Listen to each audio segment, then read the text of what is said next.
in a time of change that's taking place around the world, in a time when people are feeling a great deal of anxiety and fear and reservations about the future, at a time when people are going to work and don't know whether or not they will have a job when they get off, and not necessarily because of their performance, but because of what's happening in the economy. At a time when there are challenges, more so than ever before, in personal relationships. We look at what's happening on the crime level and what's happening with our youth. That many times I'm sure that we've all taken time just to stop and reflect many times when we hear what's happening in the news or read the newspapers. Where's all of this leading to? What's going on here? And so I think that now more than ever, we must begin to look at what are the things that we can do that would put us on some firm footing in life, that will enable us to do some things and use some powers that we have, that many of us go through life never ever discovering that we have those things going for us. And part of that, I believe, is knowing what it is your life worth. What is it that gives your life a sense of meaning and purpose? Because once you find that, it puts you in your power place. See, if you know what your life work is, I encourage you to start working on it. If you can't do it all at one time, do just a little bit of it. And if you don't know what it is that you showed up to do, if you don't know why you're here, I encourage you to find out what your purpose is here. What is the meaning of your life? What will be different? Have you ever asked yourself that question? I've done that. I remember coming from a friend of mine's funeral, and I was reflecting on how much time I had left.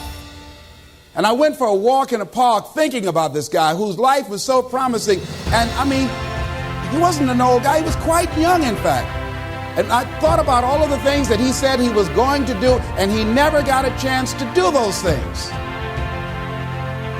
And I started thinking about my own life and how much time I had left to do the things that I would like to do.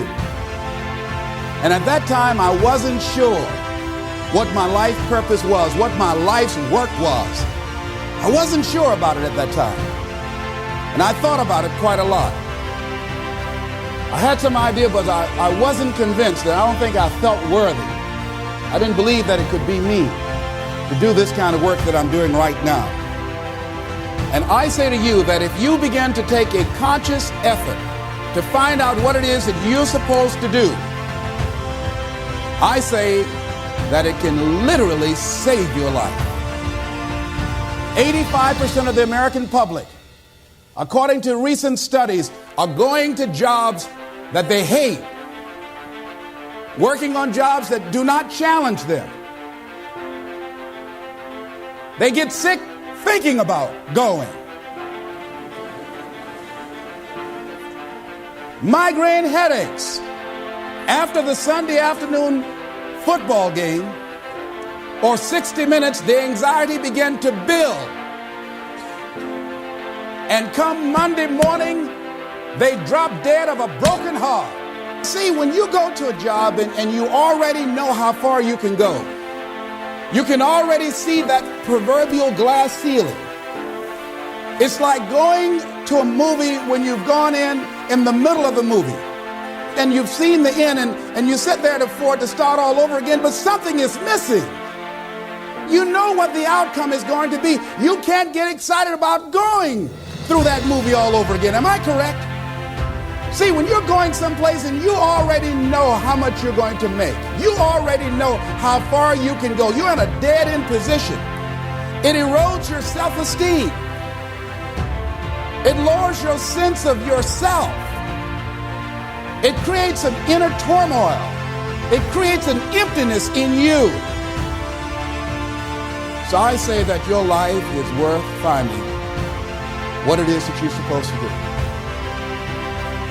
And I'm not saying quit your job. I'm saying find it and do just a little bit of it. When I wanted to become involved in speaking, I started just learning quotes, listening to other people's tapes, going to seminars, going to workshops, asking other people to help me. Just start working at it just a little bit, but do find out what your work is and hold on to it and don't let your dream go. Don't let it go. See, and here's something else I want you to begin to look at. Why is it that most people don't pursue their dreams or don't do better than what they're doing if they're capable of doing it? I think that many of us don't go the next step because we don't know what to do yet. And I say that the reason that we don't even explore the possibility of what to do is because subconsciously we don't believe that it can happen for us, and we don't believe that we deserve it. So here's what I'm suggesting. How much time do you spend working on you? How much time do you spend every day working on your dream? In the last 90 days, how many books have you read? In the last year, what new skill or knowledge have you acquired? What kind of investment have you made in you?